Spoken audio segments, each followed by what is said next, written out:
Hello my dear students. आज का जो टॉपिक होगा हमारे पास वो है कार फैसिलिटी। कार फैसिलिटी एक परक्विजिट है।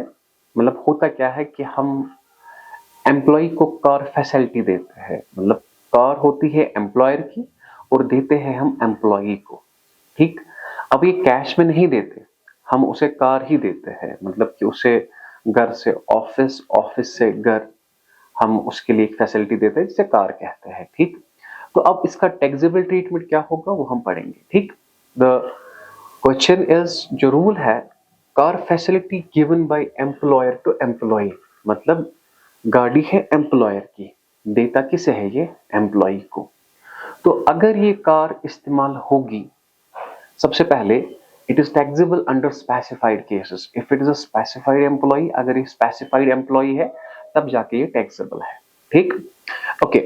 सबसे पहला रूल है, अगर कार इस्तेमाल हो रही है ऑफिशियल पर्पस के लिए। What is the term? Official purpose. जो गाड़ी हमने दी है इसने इस्तेमाल की सिर्फ ऑफिशियल काम के लिए, एग्जेम्प्ट। याद रखना ये rule. If the car is used for official purpose, exempt.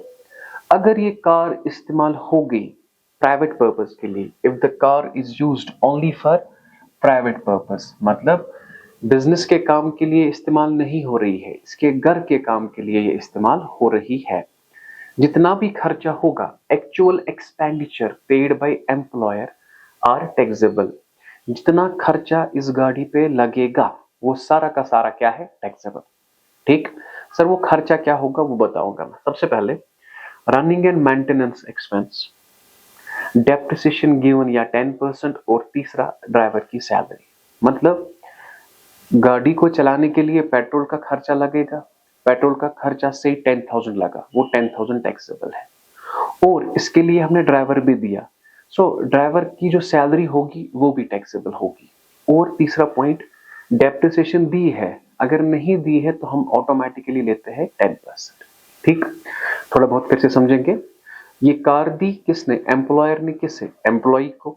अगर वो कार इस्तेमाल होती है ऑफिशियल पर्पस के लिए, एग्जेम्प्ट। अगर वो कार इस्तेमाल होती है प्राइवेट पर्पस के लिए, प्राइवेट पर्पस में क्या होता है, जो भी खर्चा लगेगा, मतलब खर्चा देता है ना एम्प्लॉयर, जो भी खर्चा लगेगा वो सारा का सारा क्या है? टैक्सेबल। सर खर्चा क्या होगा? रनिंग एंड मेंटेनेंस एक्सपेंस, मतलब पेट्रोल का खर्चा, रिपेयर्स का खर्चा, या अगर ड्राइवर की सैलरी, ड्राइवर भी साथ दिया है, वो भी, उसका भी खर्चा होगा, वो भी टैक्सेबल है। और डेप्रिसिएशन या तो दी होगी या 10% ऑटोमेटिकली। इतना सिंपल। लेकिन द रूल इज, अगर यही गाड़ी अगर हमने इस्तेमाल की for both official as well as private purpose, ये रूल याद रखिएगा कि अगर हमने ये गाड़ी इस्तेमाल की प्राइवेट पर्पस के लिए भी, ऑफिशियल पर्पस के लिए भी, तो वहां पे दो रूल्स है। अगर खर्चा दिया किसने? एम्प्लॉयर ने। किसने दिया? मतलब मालिक ही खर्चा दे रहा है। एक तो गाड़ी दे दी, उसके बाद खर्चा भी दे रहा है। या गाड़ी दी एम्प्लॉयर ने, खर्चा उठा रहा है कौन? एम्प्लॉय। रूल दो याद रखना। This one is very important. ज्यादातर ये एग्जाम में आता है आपको न्यूमेरिकल क्वेश्चन में। अब बात समझिए, अगर गाड़ी इस्तेमाल होती है official purpose as well as private purpose, उसका पहला रूल है, अगर खर्चा दे रहा है मालिक ही, अगर स्मॉल कार होगी 1800 पर मंथ इज टैक्सेबल। क्या है स्मॉल कार? क्या होती है वो बताऊंगा एंड में। अगर बिग कार है 2400 पर मंथ। पॉइंट याद रखना, for small car it is 1800 per month and for big car it is 2400 per month. अगर साथ दिया है ड्राइवर, क्या दिया है? ड्राइवर। तो ड्राइवर की सैलरी आपको लेनी है 900 पर मंथ। यहां पे ड्राइवर होगा, पहले तो 1800 पर मंथ आएगा प्लस 900 पर मंथ। यहाँ पे बिग कार के लिए 2400 पर मंथ प्लस ड्राइवर अगर दिया है 900 per month. Let me repeat my dear, अगर गाड़ी इस्तेमाल होती है for both private as well as official purpose और खर्चा दे रहा है एम्प्लॉयर, खर्चा कौन दे रहा है? एम्प्लॉयर। स्मॉल कार के लिए 1800 पर मंथ, बिग कार के लिए 2400 पर मंथ, अगर ड्राइवर साथ होगा तो 900 पर मंथ। अब इसका दूसरा रूल जो है, जो मैंने कहा है कि अगर खर्चा दे रहा है employ, you won't find these, ये रूल आपके क्वेश्चन में ज्यादातर नहीं होगा, ये ज्यादातर होगा और आप ये ज्यादा लर्न करेंगे कि 1800 और 2400 पर मंथ। अगर खर्चा दे रहा है एम्प्लॉय, कौन दे रहा है? एम्प्लॉय। तो याद रखना स्मॉल कार के लिए 600 पर मंथ, ठीक। यहाँ पे क्यों है 1800 पर मंथ? क्योंकि खर्चा दे रहा है एम्प्लॉयर, ठीक, मालिक दे रहा है खर्चा एम्प्लॉय का। अब यहाँ पे खर्चा दे रहा है एम्प्लॉय खुद ही, मगर गाड़ी किसकी है? मालिक की। स्मॉल कार के लिए 600 पर मंथ और बिग कार के लिए 900 पर मंथ, प्लस अगर ड्राइवर होगा, ड्राइवर की सैलरी है 900 पर मंथ। याद रखेंगे, for small car it is 600 per month, for big car it is 900 per month, ठीक। Sir but the question arises, what is small car and what is big car? Small car वो car होती है जिसकी engine capacity up to 1.6 cubic capacity है। मतलब अगर वहां पे लिखा होगा गाड़ी की इंजन कैपेसिटी है 1.4 small car, 1.5 small car, 1.6 small car, हाँ ये लिखा होगा। गाड़ी हमने इसे वो दी जिसकी इंजन कैपेसिटी है 1.4 क्यूबिक कैपेसिटी, 1.4। बिग कार वो होती है जिसकी इंजन कैपेसिटी 1.6 से ज्यादा है। अगर वहां पे लिखा है 1.8 तो इट इज बिग कार, ठीक। 1.6 इट इज स्मॉल कार। ये मोस्ट इंपॉर्टेंट रूल है, आपके क्वेश्चन में ज्यादातर ये इस्तेमाल होगा, दिस वन। तो चलो लेट मी रिपीट, मैंने क्या कहा? मैंने कहा कि कार फैसिलिटी, कार फैसिलिटी में क्या था रूल? पहले था official purpose exempt, private purpose. Private purpose में क्या था? जितना भी खर्चा होगा वो सारा का सारा क्या है? टैक्सेबल। तीसरा रूल हमने कहा कि अगर गाड़ी इस्तेमाल होती है for both private as well as official purpose, तो इसके दो रूल है, खर्चा दिया एम्प्लॉयर ने, खर्चा दिया एम्प्लॉय ने। अगर खर्चा दिया एम्प्लॉयर ने, स्मॉल कार के लिए है 1800 पर मंथ, बिग कार के लिए है 2400 per month. This is very important rule, ठीक। ओके, अगर खर्चा दे रहा है एम्प्लॉय, कौन दे रहा है खर्चा? एम्प्लॉय। स्मॉल कार के लिए है 600 पर मंथ, बिग कार के लिए है 900 पर मंथ। यहां तक क्लियर? ओके, नाउ और एक पॉइंट, ज्यादातर यही आता है लेकिन मैं इतना ही नहीं दिखाऊंगा, जितना सारा रूल है वो सारा का सारा मैं पढ़ाऊंगा, ठीक। अब car is owned by employ, employ की अपनी गाड़ी है, एम्प्लॉय की अपनी गाड़ी है और खर्चा दे रहा है एम्प्लॉय। इससे पहले क्या था? गाड़ी थी एम्प्लॉयर की, अब गाड़ी किसकी है? एम्प्लॉय, मुलाजिम की अपनी गाड़ी है, मुलाजिम की अपनी गाड़ी है। अगर इसने ये इस्तेमाल की ऑफिशियल पर्पस के लिए, बिजनेस पर्पस के लिए, एग्जेम्प्ट। अगर इसने इस्तेमाल की बेटा किसके लिए? प्राइवेट पर्पस, जितना भी खर्चा होगा वो taxable. Actual expenditure incurred plus driver salary. Is it clear? Okay. तीसरा, अगर कार हमने की इस्तेमाल for both official as well as private purpose, उस रूल और इस रूल में फर्क समझना, ठीक। If the car is used for both official as well as private purpose, small car के लिए जितना भी खर्चा लगेगा, जितना भी खर्चा लगेगा उसे लेस करना है 1800 पर मंथ। रूल तो सेम है ना, क्योंकि स्मॉल कार के लिए था ना वहां पे 1800 पर मंथ टैक्सेबल। यहाँ पे जितना भी खर्चा लगेगा, मतलब जितना भी खर्चा दिया होगा एम्प्लॉयर ने, लेस करेंगे उसे 1800 पर मंथ, और जितना भी खर्चा यहाँ पे लगेगा बिग कार के लिए, लेस करेंगे 2400 per month. This was the rule about this car facility. याद रखना बेटा। हाँ, ये सारा रूल क्योंकि अलग आ सकता है, give the taxable treatment of car facility या कार परक्विजिट। इसका टैक्सेबल ट्रीटमेंट क्या है, जितना मैंने पढ़ाया वो रूल आपको लिखना है सारा। लेकिन examination point of view, question के पॉइंट ऑफ व्यू से ज्यादातर ये इंपॉर्टेंट है, दिस वन, ठीक। 1800 पर मंथ, 2400 पर मंथ, ये आप याद रखेंगे। थोड़ा हम कंक्लूड करते हैं। Car facility given by employ to employ, ठीक। थोड़ा मैं यहां पे लिखता हूं आपको, देखिए।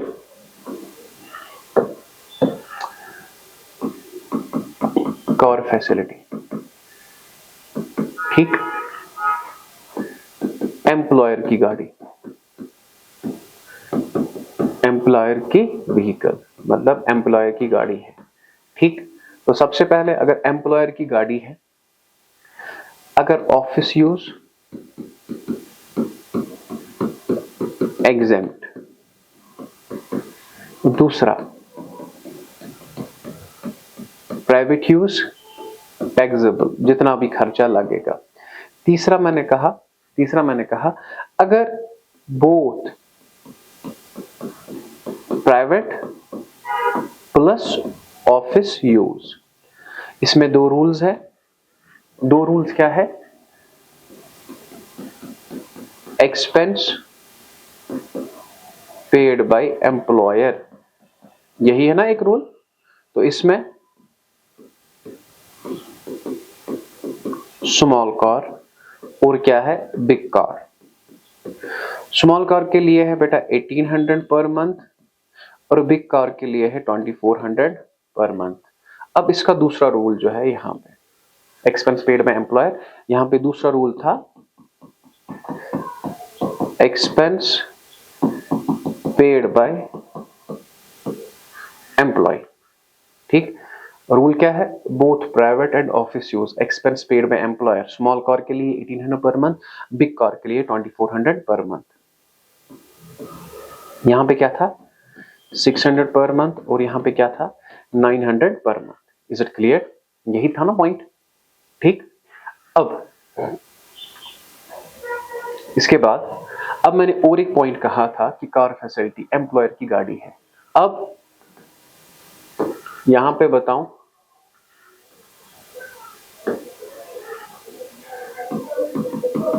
एम्प्लॉय की गाड़ी, एम्प्लॉय की गाड़ी, ऑफिस यूज यहां पर भी एग्जेम्प्ट, प्राइवेट यूज यहां पर भी टैक्सेबल। Is it clear? यही रूल सेम है। लेकिन अगर private plus office, small car के लिए और बिग कार के लिए expense minus 1800 per month, expense minus 2400 per month. हो गया रूल आपका। Done done. ठीक है, तो ये था आपका रूल। Is it clear? तो पॉइंट फिर से थोड़ा याद रखेंगे हम कि ये जो ये पॉइंट है, स्मॉल कार के लिए क्या है 1800 पर मंथ और बिग कार के लिए क्या है 2400 पर मंथ। एक दो बार आप रिवाइज करेंगे हो जाएगा, क्योंकि ये क्वेश्चन आपके मतलब ये रूल आपके क्वेश्चन में आता है बहुत बार। Is it clear? तो फिर से प्राइवेट पर्पस अगर ऑफिशियल पर्पस के लिए होगा तो what is it? Official purpose के लिए एग्जेम्प्ट, प्राइवेट पर्पस के लिए taxable.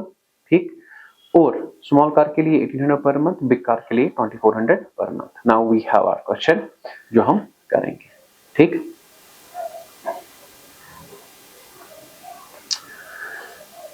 the question is from the particulars given below, salary income of Shri PM Dev, executive officer in a company in Mumbai, population above है 25 lakh and आपका पे है 25,000 per month, DA है 5,000 per month, enters into retirement benefit, it is DA merge. After that, provided with rent free 5 room house fully furnished, मतलब कि हमने इसे rent free accommodation दिया, लेकिन वो बात याद रखे, यूं ही हमने इसे ये मकान दे दिया, इसके हैं 5 रूम्स। कितने? 5 रूम्स। इस बात का ख्याल रखना। मैं आपको डायरेक्ट बताता हूं, this is 1 room, this is 2nd room, this is 3rd room and this is 4th room. ये क्वेश्चन क्या कहेगा? ये जो 5th रूम है ना, ये सिर्फ इसे ऑफिस यूज के लिए हुआ इस्तेमाल। कितना? ऑफिस यूज के लिए। और जो टोटल खर्चा लगा ना, टोटल खर्चा हमें लगा 1,30,000। कितना खर्चा कितना लगा? मैं पढ़ता हूं, अभी मैं आपको क्रक्स बताऊंगा। टोटल खर्चा लगा 5 रूम्स के लिए 1,30,000, मगर जो ऑफिस यूज के लिए है ना, उस अकेले का लगा इसे 30,000। तो याद रखना बेटा, और कॉस्ट ऑफ फर्निशिंग हमारा है 1,30,000, कॉस्ट ऑफ फर्नीचर है 1,30,000। 30,000 सिर्फ लगा इस कमरे को, तो इन पे लगा 1 लाख। कितना लगा इन पे? इन पे लगा 1 लाख रुपए का खर्चा। मतलब इन 5 रूम्स का फर्नीचर हमें आया 1,30,000 में, लेकिन जो ऑफिस के लिए इस्तेमाल होता है उस पे कितना लगा? 30,000। तो इन पे कितना लगता है? इन पे लगता है हमें 1 लाख रुपए। यहां तक ठीक? रूल क्या कहता है? अगर ऑफिस के लिए है ना, तो इसका फर्नीचर का कॉस्ट हमें नहीं लेना है। जब आप ऐड करोगे ना कॉस्ट ऑफ फर्नीचर, आपने सिर्फ लेना है add 10% cost of furniture 1 lakh. क्या लेना है? 1 लाख। चलो ये पॉइंट पढ़ लेते हैं। Provided with rent free 5 room house fully furnish, जिसकी फेयर रेंट है 12,000 per month. Cost of furniture is 1,30,000। Cost of furnishing क्या लगा? 1,30,000, which include expenditure on furnishing a room 30,000. This room is used by the office for his employment purpose only. और ये room हमने इस्तेमाल किया सिर्फ क्या? एम्प्लॉयमेंट पर्पस के लिए। Is it clear? अब ये 30,000 जो है ना ऑफिस के लिए, तो what is it? It is exempt. याद रखना, फर्नीचर का हमें कॉस्ट जो लेना है, फर्नीचर का हमें कॉस्ट लेना है सिर्फ 1 लाख रुपीज। क्या लेना है? 1,30,000 नहीं लेना है सर। क्यों? ये 30,000 हमने इस्तेमाल किया किसके लिए? ऑफिस के लिए। यहां तक क्लियर? ओके। बाकी ये रेंट फ्री अकोमोडेशन का रूल आपने पता है। रेंट फ्री अकोमोडेशन हम कैसे निकालते हैं? सो अगर ये ओन्ड हाउस है, it is 15% of special salary. Is it clear? Okay, now after that his and employer contribution to RPF at the rate of 13% of salary. RPF, it is recognized provident fund. Employee own contribution to RPF, it is exempt but it qualifies deduction under section 80C. ठीक? और employer contribution towards RPF, it is exempt at the rate of 12% of salary, तो 1% of salary will be taxable. Okay. Telephone bill 2500, telephone was installed at his residence for his official use, exempt. क्योंकि telephone bill जो है ये इस्तेमाल होती है official use के लिए, exempt है। Club bill paid by employer, ये क्लब गया और बिल किसने दे दी? एम्प्लॉयर की। Obligation of employ match by employer, it is taxable. Education allowance 3900, इसका रूल पता है आपको, it is exempt at the rate of 100 per month per child, subject to maximum of 2 children only. Okay. Reimbursement of medical bills for the treatment of a notified disease, approved hospital. Whenever there is approved hospital, whenever there is notified disease, it is exempt. ये याद रखना, ये क्या है? Exempt. He is provided with a car of 1.4 liter. 1.4 liter, 1.4 तक है। 1.4 it is small car. ठीक है, लेकिन साथ ही कह रहा है ये इस्तेमाल होता है ऑफिशियल पर्पस के लिए। ऑफिशियल पर्पस के लिए क्या है बेटा? ये इट इज एग्जेम्प्ट। ठीक है, सिंपल। अगर कार इस्तेमाल होती है ऑफिशियल यूज के लिए, it is exempt. Okay, LTC यहां तक, एक्चुअल एक्सपेंस यहां तक, तो this minus this. I hope आया। तो इसमें सिर्फ ये पॉइंट था, ठीक। और आया गाड़ी का एक पॉइंट, ऑफिशियल पर्पस के लिए क्या है ये? एग्जेम्प्ट। ओके, नाउ अब हम क्वेश्चन कर लेते हैं। सबसे पहले बताएंगे मुझे basic pay, how much it is? 25,000. 25,000 into 12, that is 3 lakh. Is it clear? Now DA enters into P for retirement benefits. It is DA merged.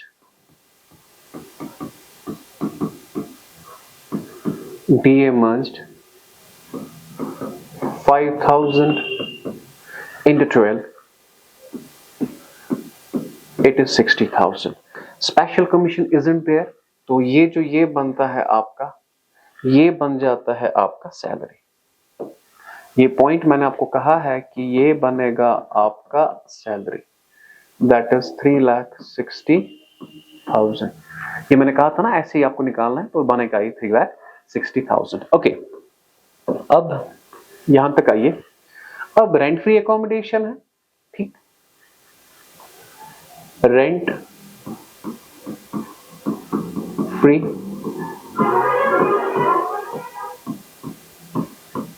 Accommodation, इसको लिखेंगे WN1, वर्किंग नोट नंबर 1, ठीक। अब रेंट फ्री एकोमोडेशन, ये जो ये point है ना, rent free accommodation, मुझे बता दीजिए बेटा, ये डिपेंड होता है its own accommodation, it depends upon 15% of special salary. Special salary में अलाउंस का पॉइंट आता है, पहले सारा लिखेंगे फिर एंड पे लिखेंगे, ठीक। ओके, ऐसे ही रखिए। अभी his and employer contribution to RPF, employee contribution to RPF, याद रखना, employee contribution to RPF it is exempt, ठीक। मैं यहां पे रखता हूं, तो ऊपर लिखेंगे हम बेटा deduction under section 80C। Employee contribution towards RPF 13% of salary. Sir salary क्या है? जो मैंने आपको कहा था, सैलरी आपका है 3,60,000 बेसिक पे, डीएमएस एंड स्पेशल कमीशन। सो 3,60,000। तो यहां पे मैं अपना कैलकुलेटर उठाता हूं। सो 3,60,000 into 13 divided by 100, that's equal to 46800।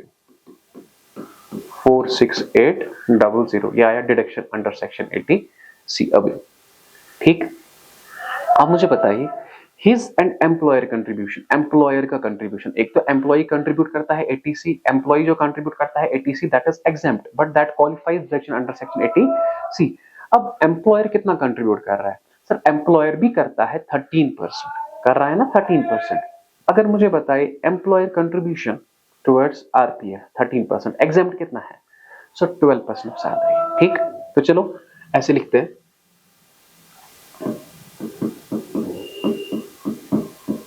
Employer, ये यहां पे लिखते हैं एक लाइन छोड़ के,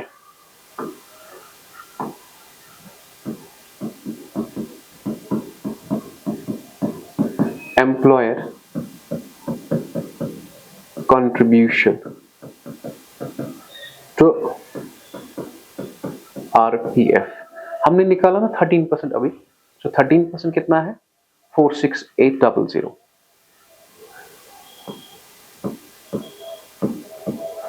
तो लेस करेंगे इसमें,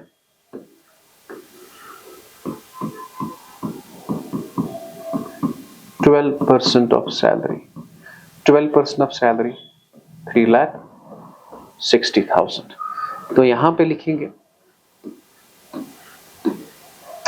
3,60,000 into 12 divided by 100, that's equal to 43200।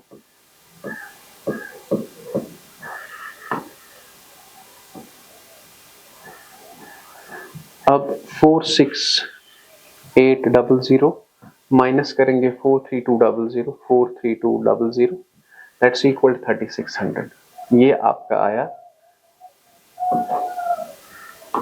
3600। या आप डायरेक्ट ले सकते हैं employer contribution in excess of 12%, that is 1% of salary. 1% of salary 1% of 3,60,000 that is 3600। पिछले वीडियो में मैंने आपको पढ़ाया था ये। ओके, अब पॉइंट फिर से समझिए। तो this is done. Telephone bill it is exempt, यहां पे लिखेंगे हम, सॉरी ये तो इतना ही है।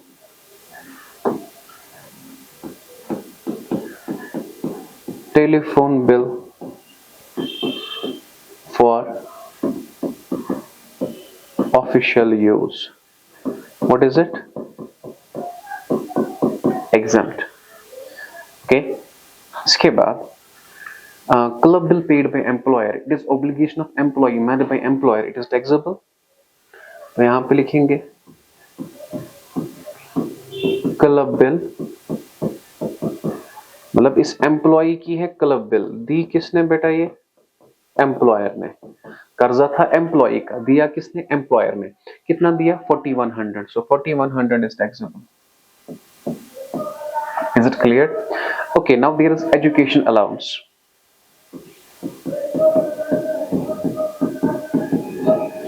Education allowance, how much it is? 3900। अब एजुकेशन अलाउंस में आपको पता है ना कि लेस एग्जेम्प्ट, एग्जेम्प्ट जो है इसके दो बच्चे हैं, it is exempt at the rate of 100 per month per child subject to maximum of 2 children only। Less exempt 100 into 12 into 2, 2400। तो बता दीजिए मुझे बेटा, this minus this, that is 0, that is 0, that is 5, so this is 1500, it is taxable allowance। Okay, after that we have reimbursement of medical bills for the treatment of notified disease approved hospital, बेटा it is exempt। क्या है? exempt। यहां पे लिखते हैं medical facility, approved hospital, approved hospital. बेटा ये भी क्या है? Exempt. Is it clear? Okay, now after that ये भी हो गया। He is provided with a car of 1.4 litre, आज का है, which he uses exclusively for employment purpose. Car used for official purpose, exempt. Car used for official purpose. What is it? Exempt. ठीक, ये foot notes में हम लिखेंगे question के बाद। ठीक, साथ साथ लिखेंगे, ये जरूरी लिखना है ताकि उसे पता चले कि नहीं आपको हर एक रूल पता है। ओके, नाउ LTC कितना पकड़ा इसने? 26,500। खर्चा कितना हो गया? 19,650। अगर आपको पता होगा ना वो LTC का पॉइंट, जो LTC पकड़ा कितना हमने? Sir 26,500 less expenses. कितना खर्चा हुआ? जो खर्चा हुआ वो हुआ 19,650। ये आपका इतना है। Is it clear? अब मुझे बता दीजिए, जो यहां पे हम पहले माइनस कर लेते हैं इससे। सो 26,500 माइनस करेंगे 19,650, दैट्स इक्वल 6,850।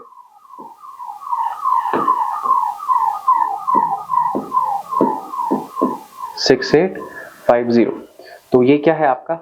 ये LTC था। अब हमें सिर्फ एक पॉइंट है। सर कौन सा पॉइंट है? हमें रेंट फ्री एकोमोडेशन का। ठीक, सो रेंट फ्री एकोमोडेशन में मैंने सिर्फ ये बताया कि इसका फेयर रेंट है 12,000 पर मंथ, फेयर रेंट दिया है, इसने मत ही किराए पे लिया है। अगर ये फेयर रेंट है, what does it mean? It mean it is owned house. Owned house में that depend upon population, 0 to 10 lakh, 10 to 25, 25 plus, याद है? अब 25 प्लस है यहाँ की पॉपुलेशन, तो रूल क्या कहता है हमें? रूल कहता है हमें कि 15% ऑफ स्पेशल सैलरी। तो यहां पे लिखेंगे रेंट फ्री एकोमोडेशन, ब्रैकेट में लिखना इट इज ओन्ड हाउस। तो वो किसके बराबर है? वो है बराबर 15% ऑफ स्पेशल सैलरी। अब 15% of special salary, you have to find out first special salary. तो यहां पे निकालते हैं हम स्पेशल सैलरी। तो जो स्पेशल सैलरी है हमारी,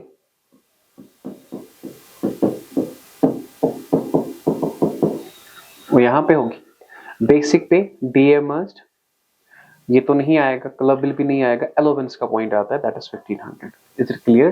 तो किसका पॉइंट आता है? मैंने कहा था ना स्पेशल सैलरी में basic pay, DA must, commission वो, statutory bonus, taxable portion of all allowances except DA unmerged. तो सबसे पहले क्या आएगा? बेसिक पे,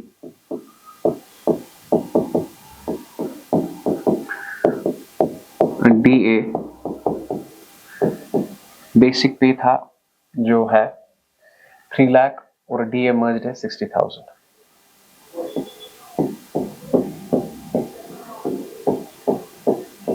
Is it clear? Now after that, employer can its facility, it is facility नहीं, allowance लेना है। एजुकेशन अलाउंस का कितना है बेटा? 1500।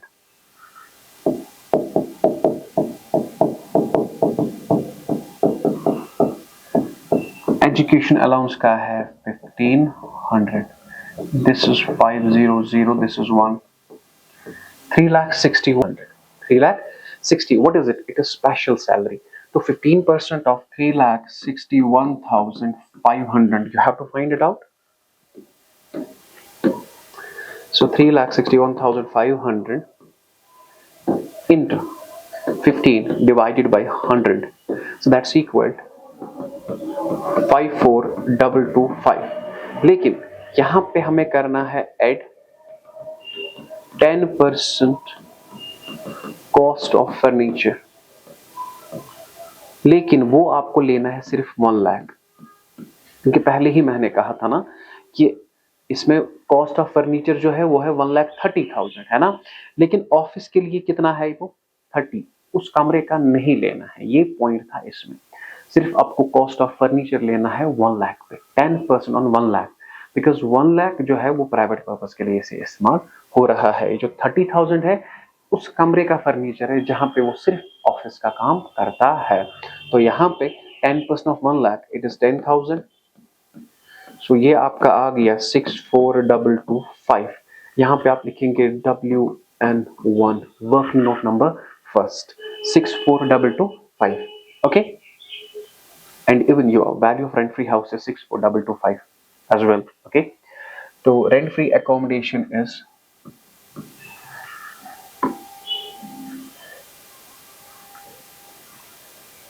64225। ओके, तो क्वेश्चन हो गया आपका। अब आपने करना क्या है, ये टोटल है आपको लिखना है। What you call this gross salary, you call this gross salary, ठीक है।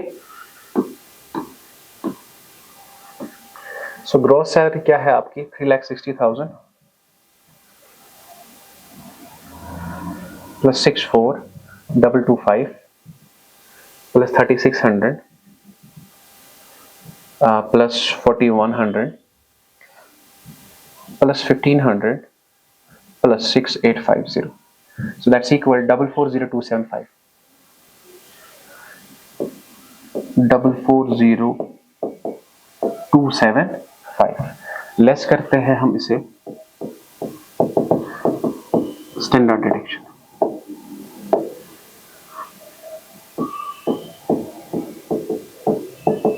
Less standard deduction under section 16 subsection 1IA।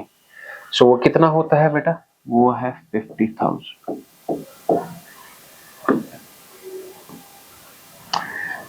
इसको करें minus of,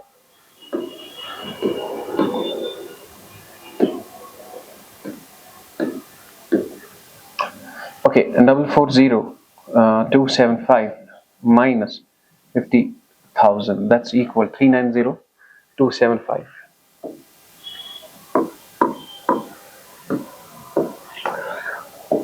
390,275 and this is your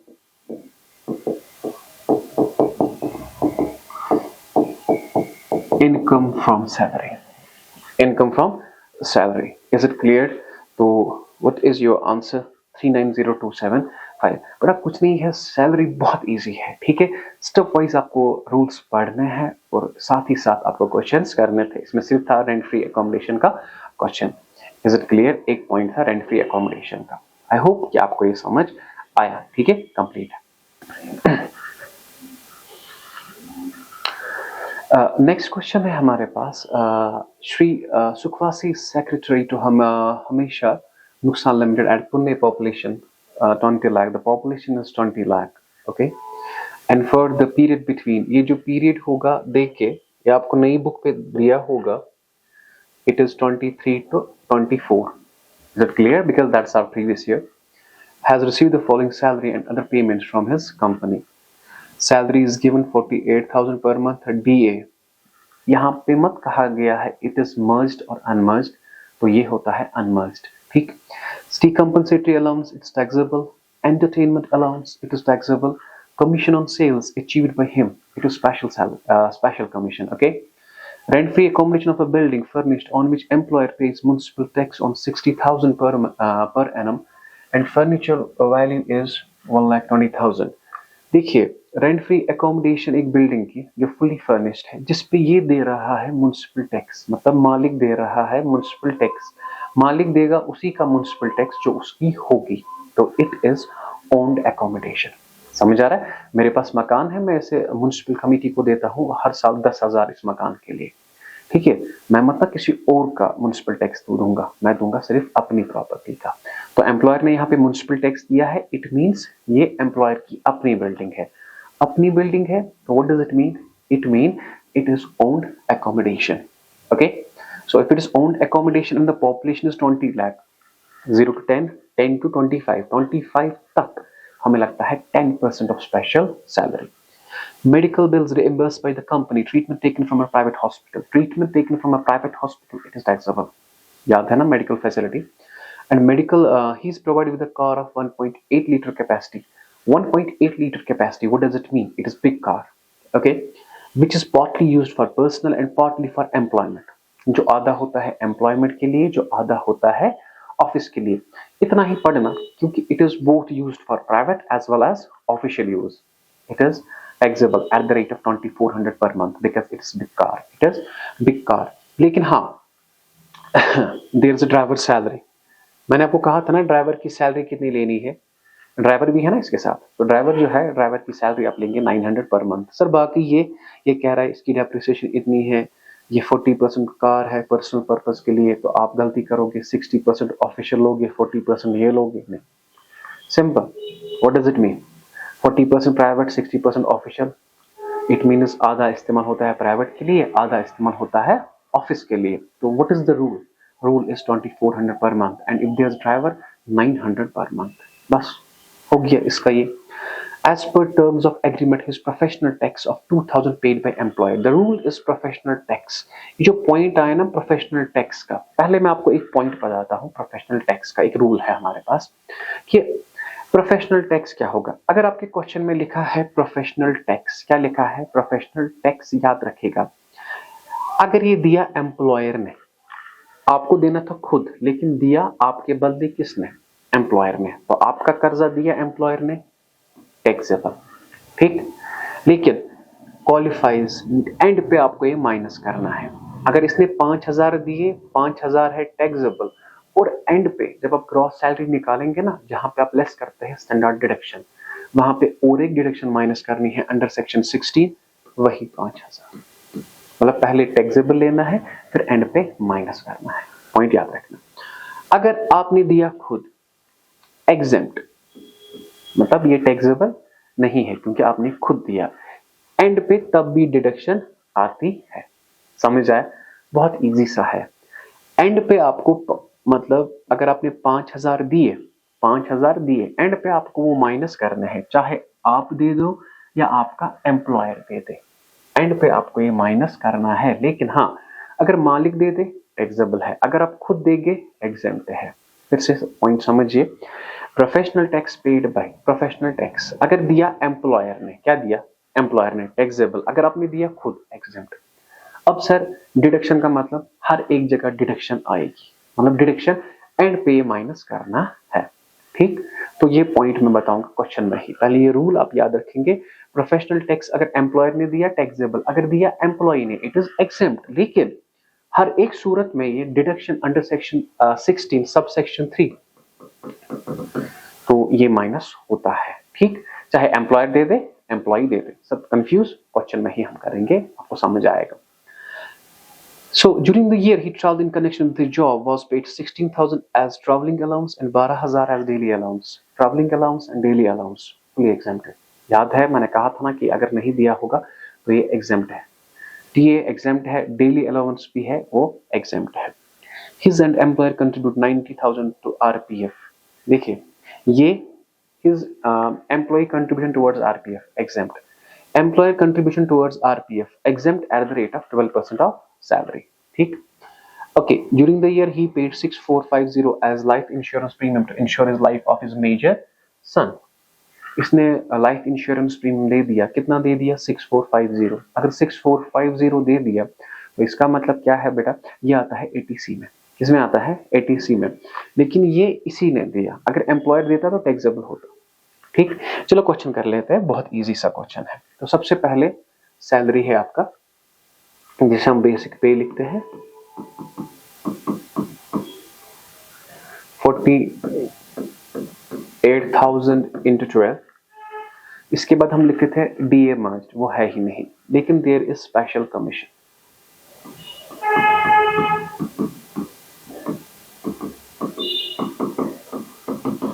How much the special commission is? 24,000. Now your salary is 48,000. 48,000 into 12, that is 5,76,000. अब जो आपका ये बनता है, ये आपका बनता है salary. So this is 6 lakh, this is salary. Sir आप ये तेज पढ़ा रहे हो, मैंने पढ़ाया है हम पिछले वीडियोस में, ठीक है। डायरेक्ट आप ये वीडियो देखोगे तो समझ नहीं आएगा। ओके, नाउ देयर इज पहले से आएंगे DA, it is unmerged. How much it is? 10,000 into 12, 1,20,000. Okay.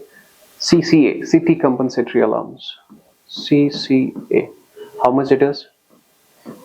800 into 12, it is 9,600. Okay. Now commission on sales achieved by him. Now there is rent free accommodation. Rent free accommodation यहाँ पे लिखेंगे,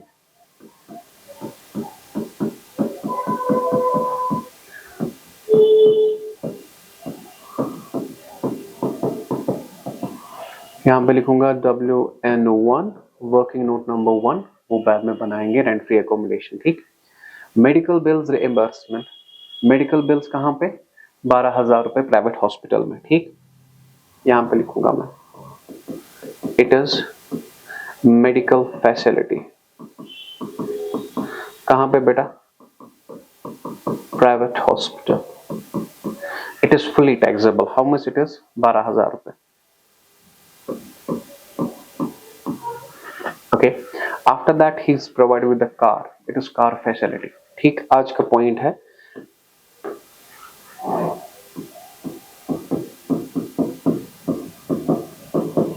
car facility है, big car है। Big car क्या होता है?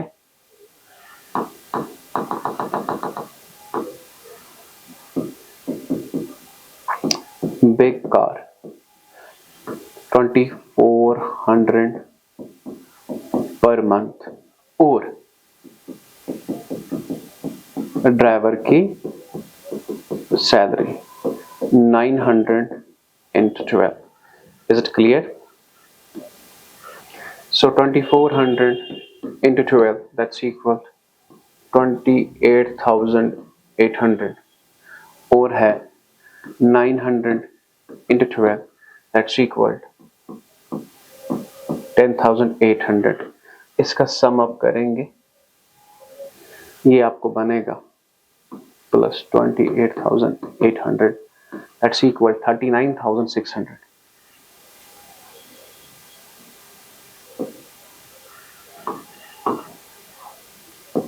39,600, ये point मैंने आपको पढ़ाया है। आप ये चेक कर सकते हैं कि अगर कार फैसिलिटी बिग कार है 2,400 per month, with driver there is 900 per month, that is taxable, ठीक। ओके, अब आपका ये पॉइंट भी आ गया। Now there is one more point. Sir ये तो आपने नहीं लिया रेंट फ्री अकोमोडेशन, हम एंड पे करते हैं ना, ये rent free accommodation usually end पे करते हैं क्योंकि थोड़ी बहुत इसके लिए वर्किंग करनी होती है। अब as per the terms of agreement, his professional tax of 2,000 paid by employer. This is a point. मैं यहां पे लिखता हूं, प्रोफेशनल टैक्स पेड किसने दिया? एम्प्लॉयर ने। Professional tax paid by employer, it is taxable. How much? इसने कितना दिया? 2,000 रुपए। अगर एम्प्लॉयर देगा टैक्सेबल है, एम्प्लॉय देगा एग्जेम्प्ट। अब ये 2,000 रुपए हमने यहां पे लिखा, चाहे एम्प्लॉयर दे एम्प्लॉय दे, एंड पे ये माइनस होता है डिडक्शन में, मैं आपको दिखाऊंगा वो क्वेश्चन में, ठीक। ये पॉइंट भी आपने पहले टैक्सेबल लिया। During the year he travelled in connection with his job and paid, तो आप लिखेंगे यहां पे ही हम लिख सकते हैं travelling allowance and daily allowance. बेटा क्या है? एग्जेम्प्ट, तो यहां पे आएगा nil, both are exempted। Now after that he and his employer contributes towards RPF, तो 80C में अगर यहां पे लिखूं,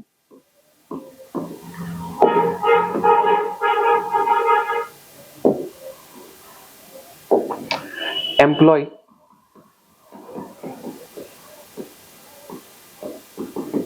contribution to RPF. How much it is? 90,000. ठीक, एम्प्लॉय कंट्रीब्यूशन टू RPF. लेकिन अब एम्प्लॉयर का अगर होगा,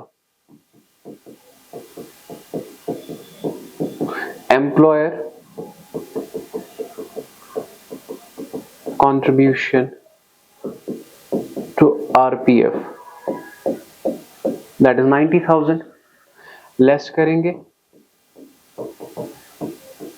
ये एग्जेम्प्ट कितना है? 12% of salary. But what is salary? Basic pay, DMers and special commission. How much that is? That is 6 lakh. 12% of 6 lakh. Is it clear? So that is 72,000. ये यहाँ पे माइनस कर लेते हैं और हमारे पास आएगा 18,000. Is it clear? तो ये आपका क्या है?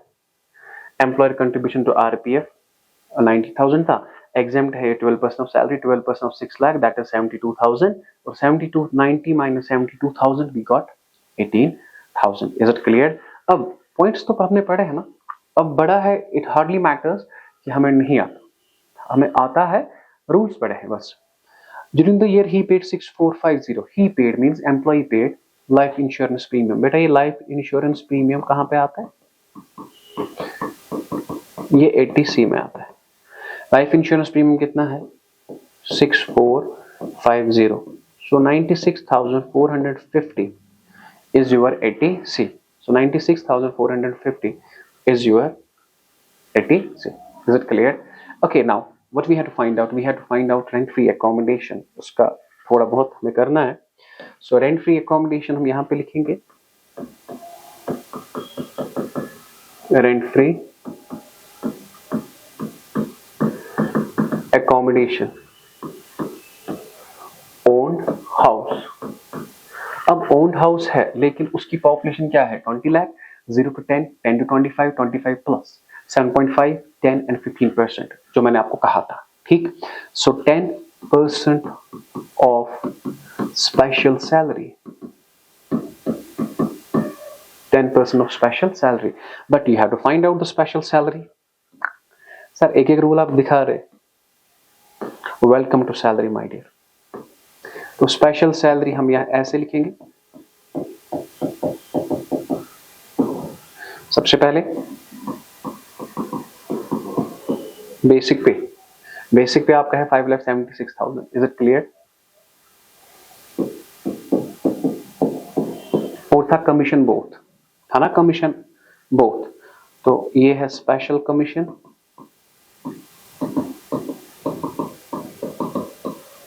तो स्पेशल कमीशन कितना है हमें? 24,000. Okay. Now after that, taxable portion of all allowances except DA unmerged. DA unmerged नहीं आएगा. हाँ अलबत्ता CCA आएगा क्योंकि ये allowance है CT compensatory allowance. It is 9,600. Okay. Medical facility. It is not allowance, it's facility. Big car नहीं आएगा. प्रोफेशनल टैक्स ये भी एग्जेम्प्ट है. तो बस हमारा जो ये है तो ये हमें आया 006 प्रवाशक कुनू आखा carries 6,96,00. So 10% of 60,96,00. So that's equal 60,960. Is it clear? लेकिन ऐड क्या करेंगे इस पे? ऐड करेंगे इस पे 10% cost of furniture. 10% cost of furniture. So what is the cost of furniture? There was 60,000. No, 1,20,000. 1,20,000, that is 12,000. This is 0, this is 6, this is 9, this is 2. So 72960. This is your working note number 1. 72960. But our answer is 74160. कोई item छूट गया हमें? Salary, DA, CD compulsory, entertainment allowances 12,000 per annum. क्या हमने ये लिया है? नहीं. ये नहीं लिया हमने, ये गलती हुई है।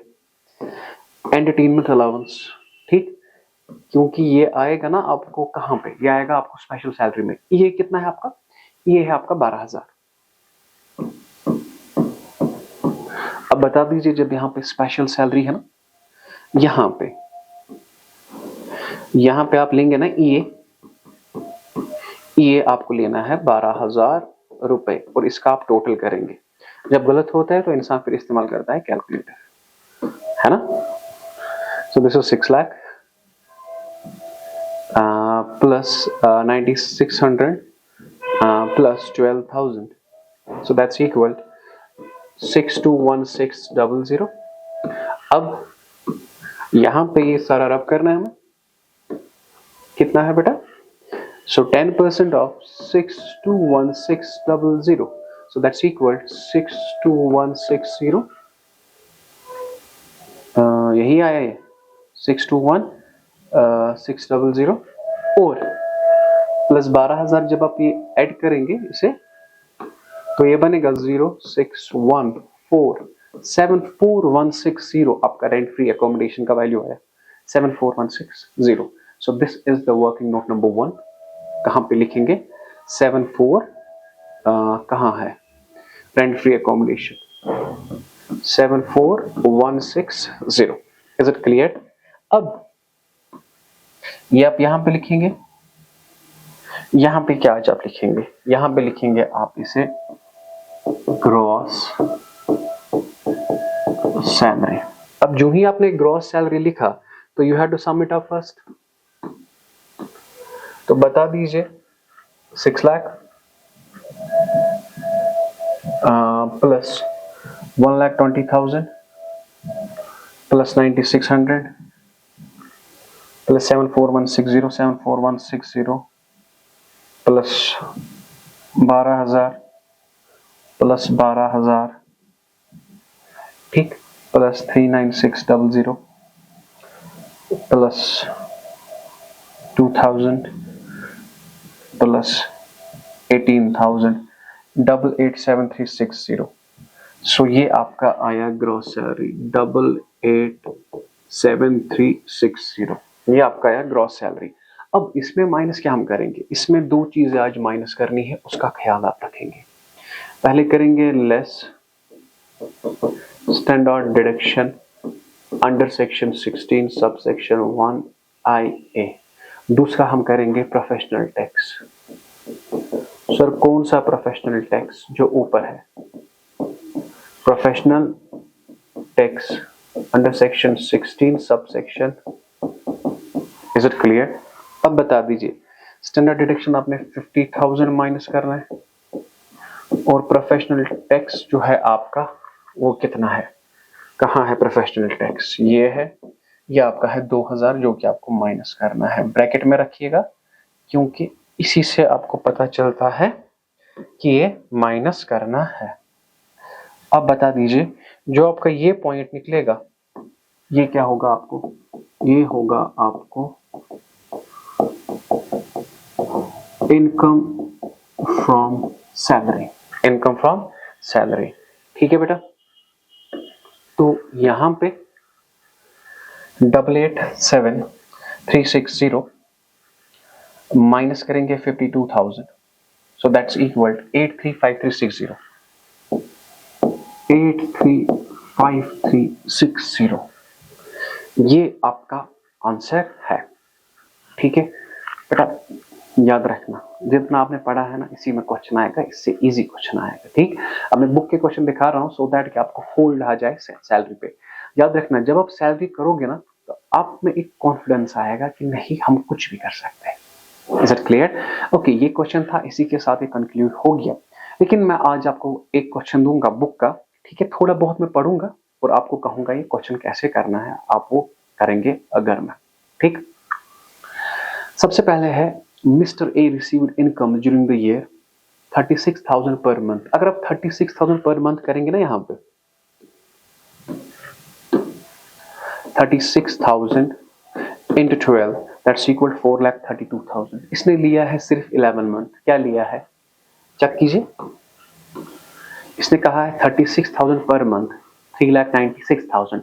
अगर हम 36,000 इंटू 12 करते हैं वो आता है 4,32,000। आप जाते जाते गलती करते हो, 36,000 इंटू सीधे लिखते हैं सैलरी बेसिक पे 36,000 इंटू 12, मगर लिखते हैं अमाउंट ये, कहते हो कैलकुलेट करने की जरूरत क्या है। तो 30 सर इसने ऐसा क्यों किया है, क्योंकि यहाँ पे एक पॉइंट है, क्योंकि ये मार्च की सैलरी अप्रैल में पकड़ता है। ऐसा ये जो ये पॉइंट है ना, mister A salary and allowance which remain unchanged for the month of March, we are due on 31st March. लेकिन रिसीव कब की हमने, 1 अप्रैल में। ड्यू कब था, 31st मार्च। तो आपको बराबर लेना है 12 महीने की सैलरी। ये जो ये पॉइंट है ना, इस पॉइंट का ख्याल रखें। इसने कहा है आप मार्च की सैलरी पकड़ते हो अप्रैल में, लेकिन हाँ अगर हम मार्च की सैलरी पकड़ते हैं अप्रैल में तो अप्रैल से स्टार्ट होगा, आपने अप्रैल से काउंट करने हैं 12 महीने। तो कितने, 12 महीने। आपने 12 महीने बराबर लेना है। क्या लेना है बेटा, बस ये पॉइंट था, इतना ही, बाकी कुछ नहीं है इसमें। सिर्फ ये कहता है कि मार्च की सैलरी आप अप्रैल में पकड़ दो, कुछ नहीं। अगर मार्च की सैलरी हमने अप्रैल में पकड़ी तो पिछले साल की मार्च की सैलरी हमने इस साल में पकड़ी होगी, तो इस साल का अप्रैल, अप्रैल मई जून, अप्रैल टू मार्च, आप देखो 12 महीने आएंगे। कितने आएंगे, 12 महीने। अगर 12 महीने आएंगे बराबर तो आपने 12 महीने लेना है यहाँ पे। देखिए क्या करना है, 36,000 इंटू 12 वो आएगा 4,32,000। डन, सिंपल, ठीक, और कुछ नहीं करना। LTC 54,000 माइनस 51, 54,000 माइनस 51, 3,000, ये आपका answer. Okay, lunch allowance, it is taxable 1250 into 12। Is it clear, 1250 into 12, 15,000 ऐसे लेना। इसने लिया है 13,750। अब बराबर इंटू 12 करके जाएंगे, ठीक। रिएम्बर्समेंट ऑफ मेडिकल एक्सपेंस, बेटा इसके मेडिकल एक्सपेंस कितने दिए हमने, 9700। बेटा इट्स टैक्सेबल, सिंपल। क्या है ये, टैक्सेबल। ओके, इसके बाद mister A enjoyed the following other benefit, free unfurnished flat at Mumbai for which his employer paying monthly rent of 10,000 per month. इसका एम्प्लॉयर क्या दे रहा है, रेंट। अगर इसका एम्प्लॉयर दे रहा है रेंट तो ये हायर अकोमोडेशन है। तो रूल क्या है, 15% ऑफ स्पेशल सैलरी और actual rent paid by employer which ever is least. फिर उस पे जो लीस्ट निकलेगा उस पे करते हैं 10% cost of furniture. One free car of 1.3 litre capacity small car with driver, driver का 900 per month, which was used partly for personal and partly for employment. Partly for personal, partly for employment. It's 1,800 per month plus 900 per month. Done. हो गया, answer भी देके है। ये आप question कीजिएगा। अगर आपको इस क्वेश्चन का आंसर आया, अच्छे से आया, तो कमेंट में बता दीजिए कि आपको ये टीचिंग कैसे लग रही है। क्या हम फर्दर आगे जाए, ठीक है, टेक्स्ट में कि नहीं, ठीक है। आई होप अगर मैंने किसी का मतलब कोई स्टूडेंट है, ठीक है, तो उसे बेनिफिट आया है इस वीडियो से, देन आई थिंक कि नहीं ये वीडियोस अच्छे हैं। ठीक, रखिए अपना ख्याल। अल्लाह हाफ़िज़।